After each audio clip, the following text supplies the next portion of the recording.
Greetings and welcome back to Nutritional Humility, decentralized nutritional experiences. My name is Andrew. I'd like to welcome you yet once again for this extended feature presentation, albeit a retrospect prior upload. Yes, I'd like to first of all apologize for this late upload due to circumstances and or obligations to the point whereby I was not able to conduct a more timely coordination as well as preparations to make, to edit, and to produce these video recordings sooner.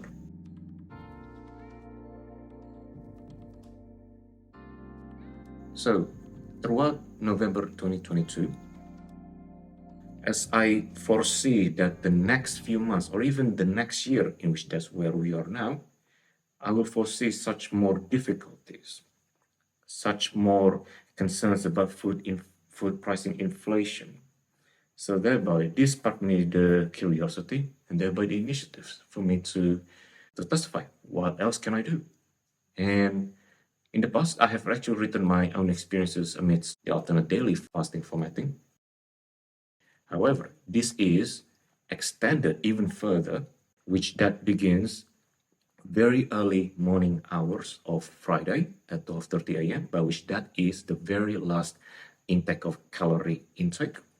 And then the fasting begins and continues all the way from throughout Friday as usual, nothing but tea, coffee, plenty of hydration, plenty of salt and mineral intake until all the way to Saturday. By which therefore this video presentation is going to walk you through the entirety of my experiences throughout these 2 days or 2 separate occasions worth of experiences.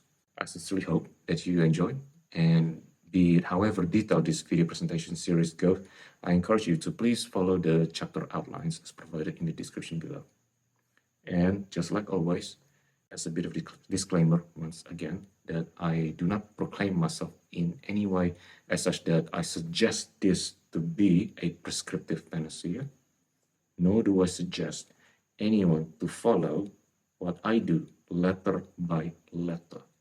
This is simply a sharing of my own pragmatic experiences. Nothing more, nothing less. Having said all that, let us begin. We shall begin with the retrospect commentary on Friday, 11th of November at around about the 20+ hour checkpoint. As you can see, there was a considerably higher amount of glucagon response, as evidently as we can see here by the higher glucose readings. This was also due to the fact that during that time I was actually still busy out and about. That is meal prepping and again doing low in, of course, non-exercise related energy expenditures. And also with the ketone readings, more or less remain at 0.6 millimolar.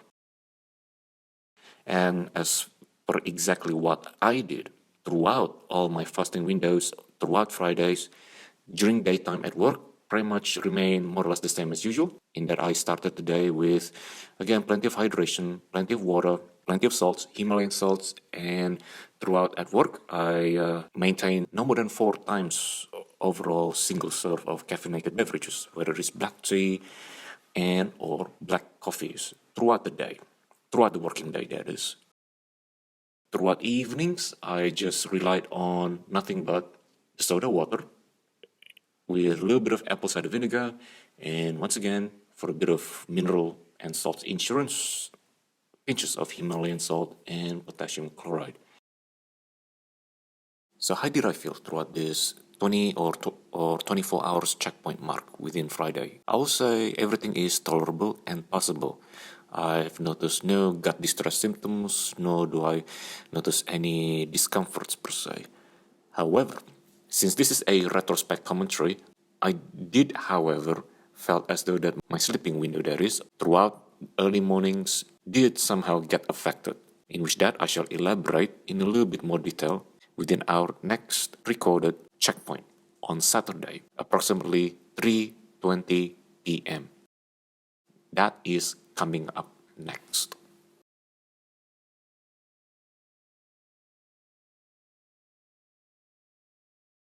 So, the time is now As I'm recording this, is 21 past 3 p.m.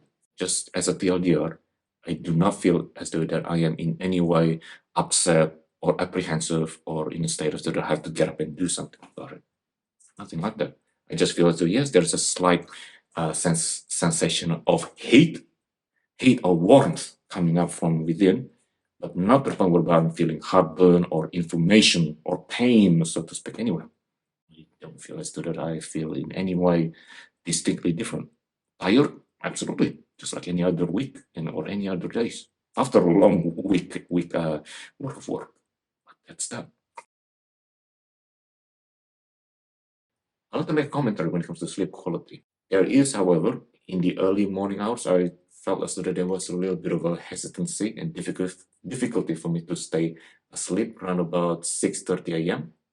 All I can speculate is that such a response may be due to, once again, just a speculative reasoning here, as such that there may be an unexpected ketone body metabolism that takes place amidst such a time frame, in which that may unexpectedly also may coincide with the fact that I was actually browning the adipose tissue, the browning of the adipose tissue, which that also contributes to the thermogenic effect, and thereby, of course, as we would expect, some heat output, just a very tiny hint of a feverish like a condition.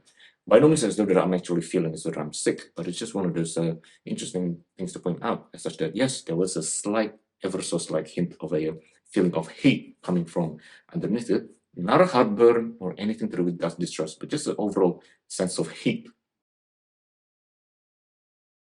Right now, however, I still have to maintain some reliance a little bit, or not too much, on alcohol, or that is known as the acetylated carnitine. So what I have here is just, I am on my second cup of coffee, by which this coffee will act as a pre-workout opportunity for me to prepare myself for the training window ahead. So that will be taking place within, say, in the next hour, by which my intra-workout solution will be nothing, just trying to keep it minimal and trying to keep things honest, just using water, a few generous pinch amounts of baking soda to ensure that I have plentiful amount of salt intake. So that would be that for my intra-workout training solution. Well, we'll start with the glucose test. So this is my glucose reading, which is, I'm taking it from my right pinky, in which this is at 3.8 millimolars at hematocrit readings of 43%. And now, as for the ketones, now this is very, very interesting.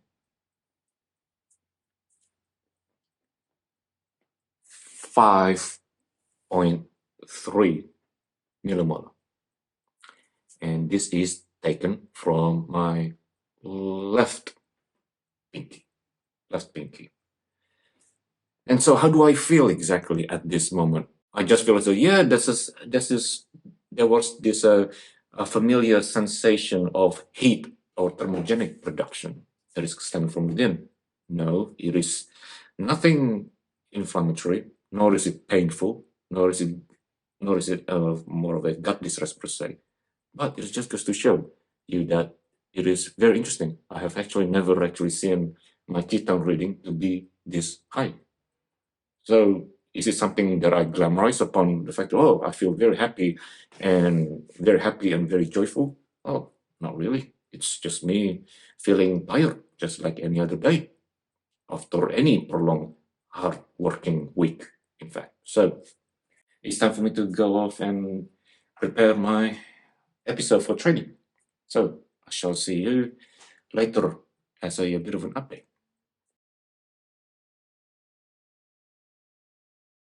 This entire day is pretty much a combination of push and pull movements, both compounds as well as isolate machinery work, emphasizing volume once again with limited rest sessions in between sets, by which that is no more than 1 minute. Usually, under up to 1 minute, only if it is a compound lift exercises. So that's that when it comes to the entire program for today. So the entire day actually begins with Bulgarian split squats followed by medieval push-ups. The purpose for this is for me to, instead of the usual foam rolling routines, was for me to immediately pre-exhaust my mobility testing regimens, in which that not only assess my upper regions as well as also lower mobility, stabilizer group of muscles. So hence that's why that it is combining a lunge movement as well as also assessing the upper shoulders, deltoids, and rotator cuffs mobility.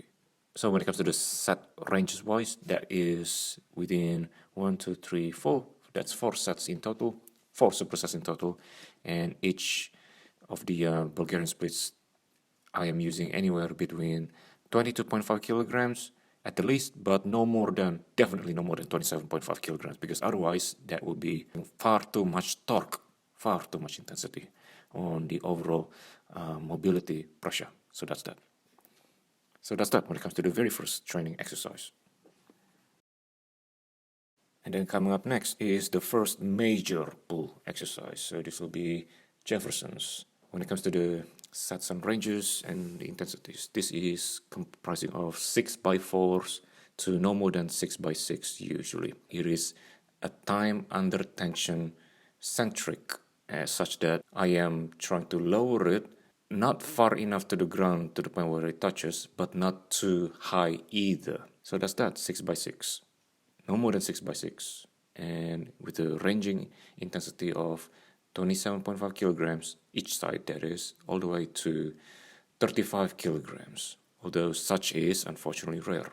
But it is what it is, really. I just have to make do with what I can or cannot do.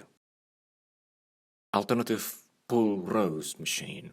Alternative meaning in this case here that I'm actually using hammer grip as well as underhand grip as a superset of no more than 10 repetitions maximum total, 5 on each stance, 5 using hammer grip and then followed by no more than 5 on the underhand grip. So that's that. And resting wise, this is keeping it short to no more than usually less than 45 seconds in between supersets.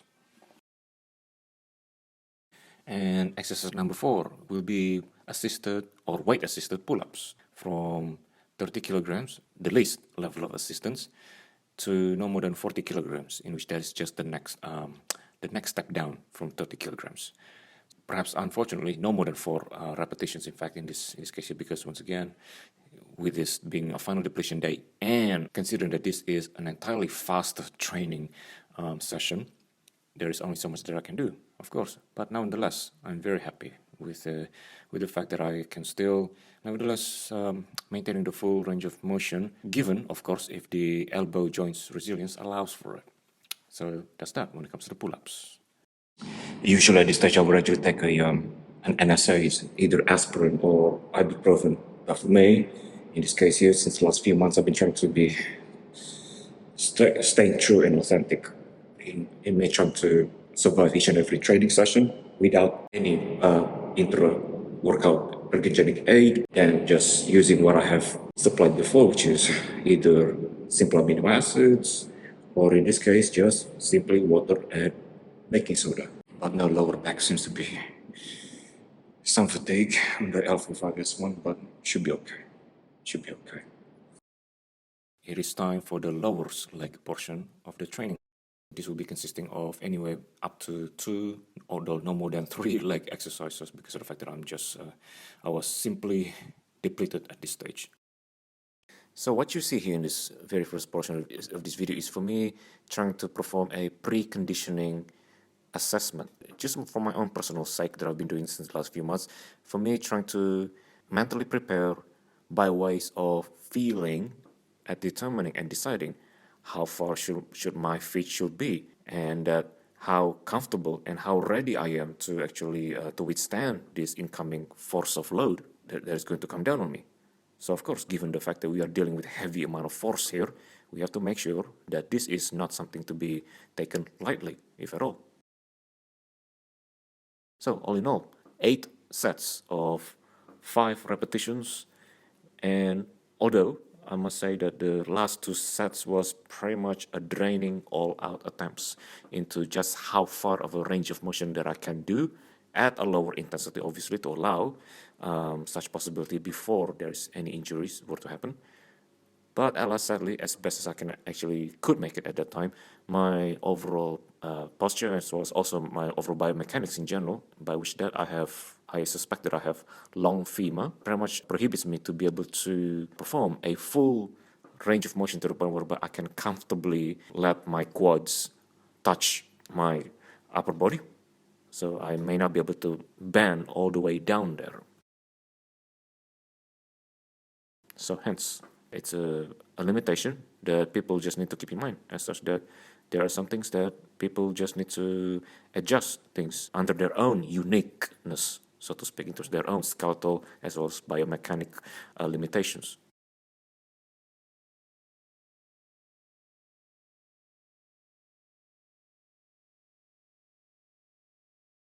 So the next, but thankfully the last of the legs regimen, seated calves.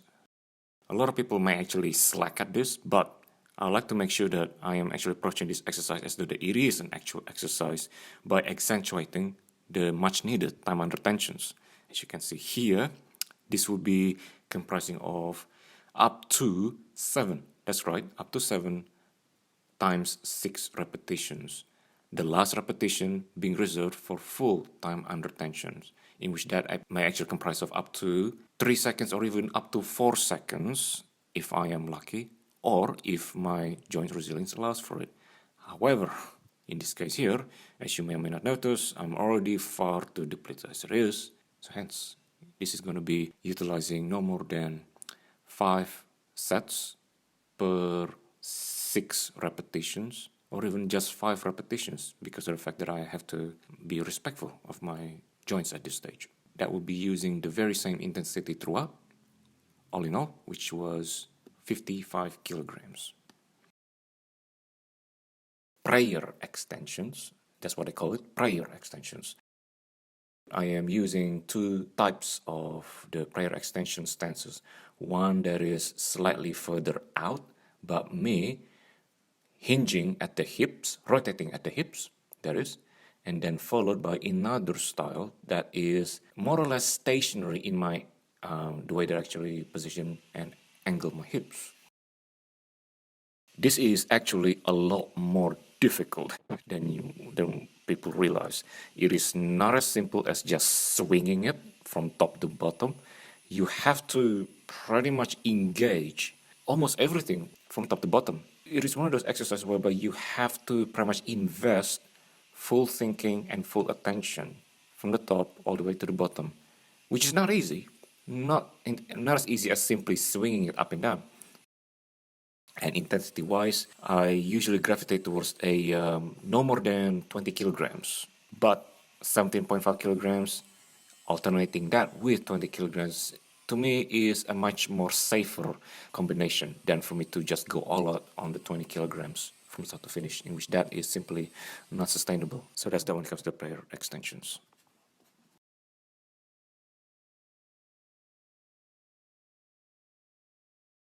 So after the prayer extensions, I actually did 2 more round of exercises, although the very last one is just a matter of mobility stretches and foam rolling. But the last effective exercise was for me to assess my L4-5S1 joint mobility as well as endurability wise. So hence, in that particular last finishing accessory exercise, I was doing Romanian deadlifts.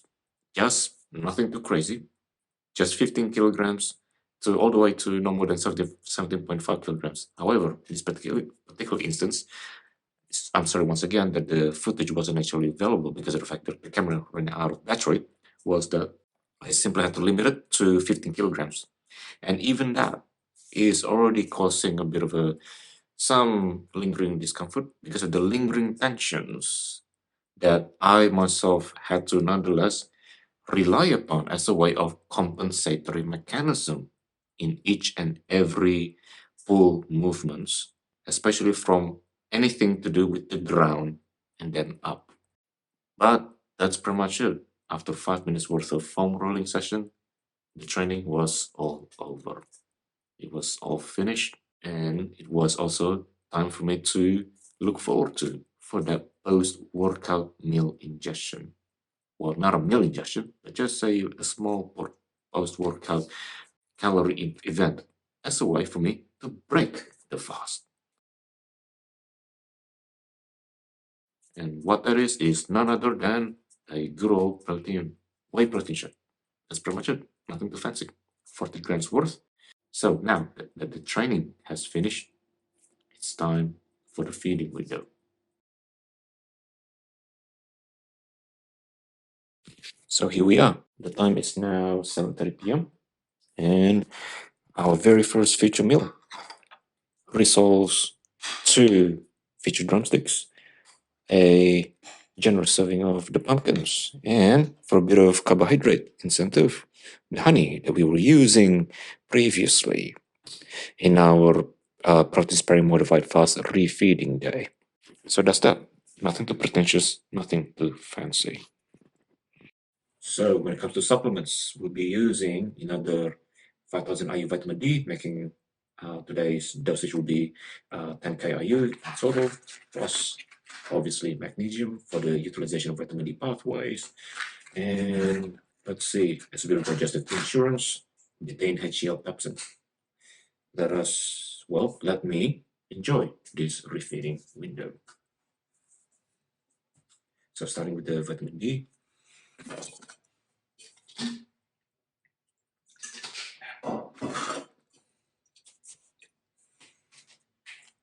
And using a bit of honey as a flavoring and sweetening incentive.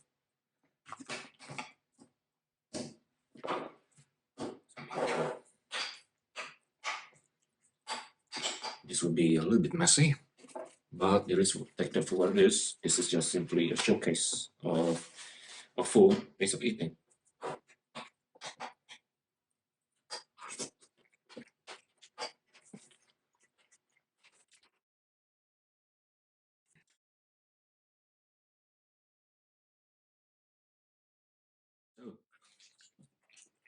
So the pasta macros will be displayed on the right. First meal done.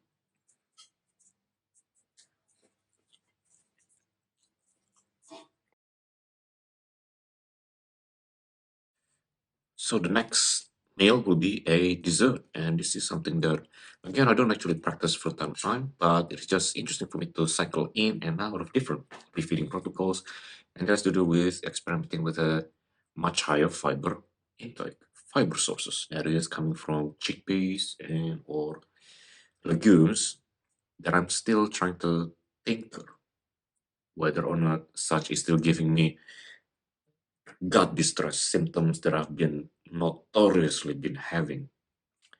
But of course, this is not a signal for anyone to do exactly or to follow exactly what I'm doing.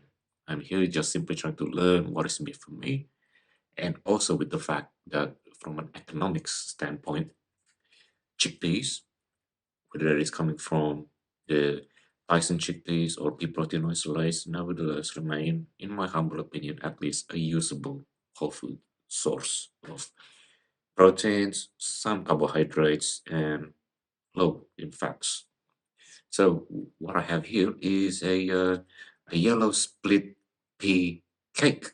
That's right, a sweet-based split pea cake, in which all this is consisting of, say, around about 150 to 175 grams worth of the dried yellow split pea amount, and in which I've actually pre-soak them for at least 16 hours, for at least 12 hours, sorry, and then cook them as usual. And once it's cooked, I just blend it with egg and a bit of a whey protein, pumpkin puree, and that's pretty much it. Just cook them in the oven. And of course, I don't think I can actually finish all of this, but we'll see how we go. So yeah, that's that.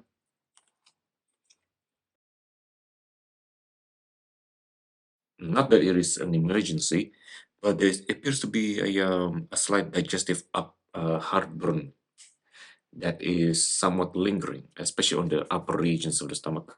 And this was actually lingering more or less early on when I was actually consuming my dessert meal, in which that was the yellow split pea cake that I made earlier. So here are the various things that I actually have taken to mitigate this, to the point whereby at least that I can now comfortably resume eating and intaking my calories with ease. So those are number one, chromic bicarbonate. Yes, that's right. I just need to, as controversial as it may seem, since given the fact that I'm now slowly introducing carbohydrates, I need to make sure that I have the necessary enzymatic shift temporarily towards carbohydrate metabolism. Next is for me to replenish the key mineral support, in which I believe this is more or less the more important criteria as to why I was actually having that unease. So this will be magnesium, and then followed by zinc, and then followed by potassium. Not necessarily in those order, because of the fact that all of these thoughts are still strictly speculative. I shall repeat once again, speculative. And then lastly, number three, will be just increasing my digestive enzymatic support and methylation support in that case. That is betaine, HCl, and pepsin. Now, yes, so those are pretty much what I've actually taken. And as a contingency insurance policies, whenever I felt unease, the time is now 11:33 p.m. This is actually casein this time, and that also with a little bit of gelatin powder and with honey on top. Just a little bit of honey on top, just as a sweetening incentive. And that should anyone is actually interested to see what my glucose, well, of course, this is no brainer and no surprise. Of course, the postprandial glucose level will rise back to what is considered to be expected range. So 6.1, in which that is 110 mgdl. As such that now it is time for me to just relax, enjoy the food in however, of course, in however few amounts that I have, as for me to enjoy them as much as it is. Thank you for watching, and I shall see you within the next update. And welcome back once again. The time is 12:15 p.m. 13th of November on Sunday, and this is the next day of refeeding carbohydrate allowance day. So my very first meal will be, well, people might find it very, very unappetizing, but once again, it's the yellow split pea cake that I actually made earlier. For those of you who like to see more authentic evidences for a physique check, this is what I look like. So once again, nothing that I would actually brag about, but still, of course, there's some bits of water weight that is to be expected from. I shall see you in the next update. And the next meal is at 4 p.m. today, which is at the time as I'm recording this. And this is pretty much, once again, incorporating the yellow split peas, but with apple cider vinegar dressing. And for a bit of protein, that's just one bit of beef rissoles left. And some pumpkin creams, and that's pretty much it, really. So yeah, macros will be displayed on the left or on the right. And in terms of supplements wise, I'll be utilizing another zinc, and also once again just for a little bit of digestive insurance policy, betaine, HCl, pepsin. And that is pretty much that. Nothing too pretentious and nothing too complicated. So the time is now close to 6 p.m. on Sunday, 13th of November, or precisely in this case, it is 5:46 p.m. as I'm recording this, and this is yet another meal intake update, and this time will be a dessert or a carbohydrate sweet novelty. So this will be none other than, again, featuring the yellow split peas that I actually batch prepared yesterday, or actually technically speaking all the way back since Friday.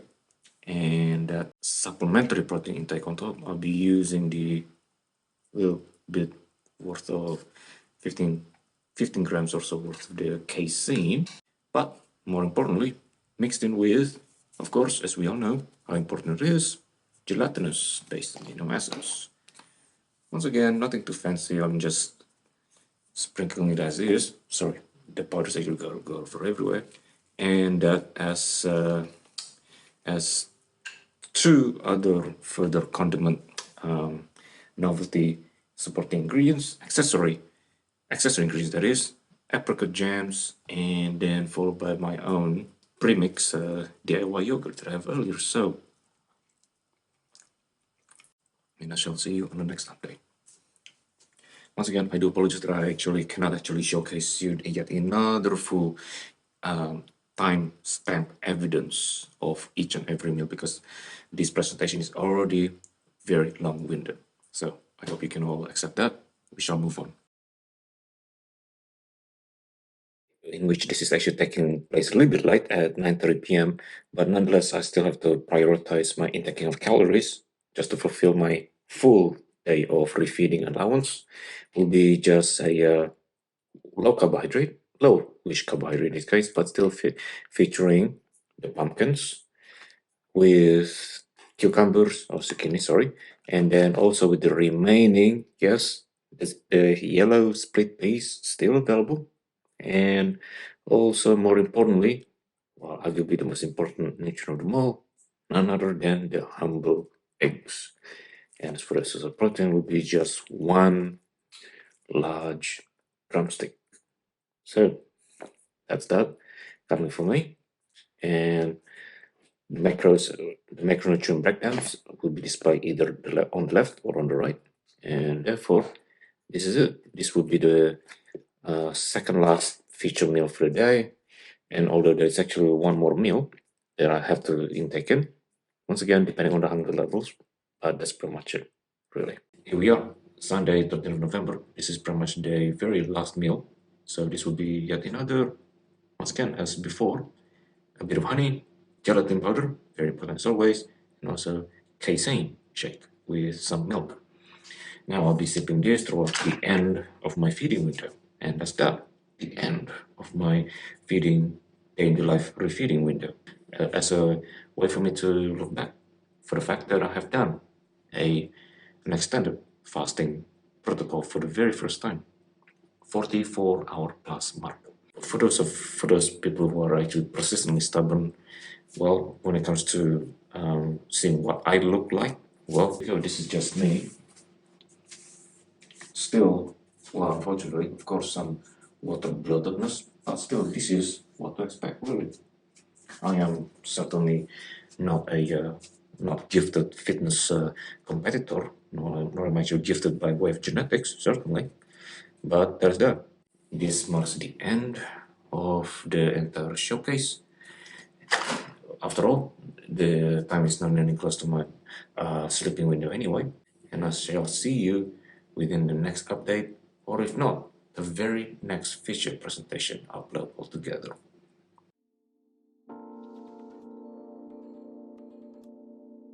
So for the next presentation, I shall be producing and editing and releasing the next retrospect video upload that showcases from start to finish again, within some parts that I have to delete or remove, or otherwise, because otherwise it will get far too long-winded and too verbose for YouTube style presentation, my second of the two trial extended fasting experiences. So please stay tuned for that. I sincerely hope that you find this insight both useful and contemplative.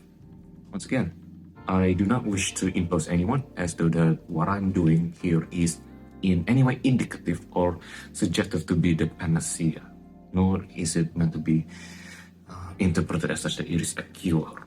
This is simply a pragmatic introspection, a reflective course of action for me to reconcile with what I can or cannot do.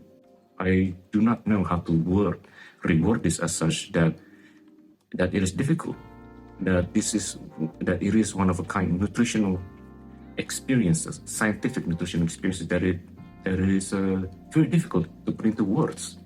You won't know what ketosis really like, what it's supposed to feel like, until you feel it within your own self and for your own curiosity. Were there anything that I would change or revise upon if I were to do this next time? Absolutely. All of these details and nuance, afterthoughts, and more will be explained, well, I should say, have already been explained and written within my blog article as part of my ending, finishing food for thoughts of the entire 2022. So for those of you who are new to this concept initiative channel, I welcome you all to please, should you have the time, to read those insights from another perspective, from another and equals one journalism. In the meantime, I sincerely hope that all of you are well and sound throughout these difficult times. As my saying goes, live it forward, and I shall thank you for watching.